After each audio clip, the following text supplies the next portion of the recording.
Vidarbha lady lawyer association कडून नागपूर न्यायालयाबाहेर निदर्शने करण्यात आले। कोलकाता येथील घटनेच्या निषेधार्थ ही निदर्शने करण्यात आलेली आहेत। न्यायालयीन चौकशी करून दोषींना कठोर शिक्षेची मागणी करण्यात आली। सरकारने कठोर कायदे करण्याची ही मागणी या दरम्यान करण्यात आली। आंदोलनात महिला वकील मोठ्या संख्येने त्या ठिकाणी सहभागी होते।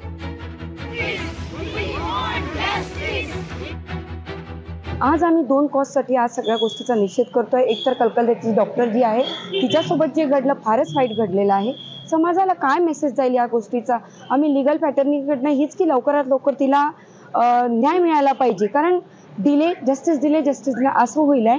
तिला लवकरात लवकर न्याय तर मिळालाच पाहिजे। त्यानंतर बदलापूरवाली जी गोष्ट आहे त्याच्याबद्दल पण आम्ही आज सगळं विदर्भ लेडी लॉयर्स आहोत। माझ्या पूर्ण डिस्ट्रिक्ट हायकोर्ट आणि फॅमिली कोर्ट इथल्या सगळ्या लेडी लॉयर्स आज आमच्या सोबत आहे आणि आम्ही या गोष्टीचा निषेध करू इच्छितो। लोकशाही मराठी ऐका, पहा, जागरूक रहा।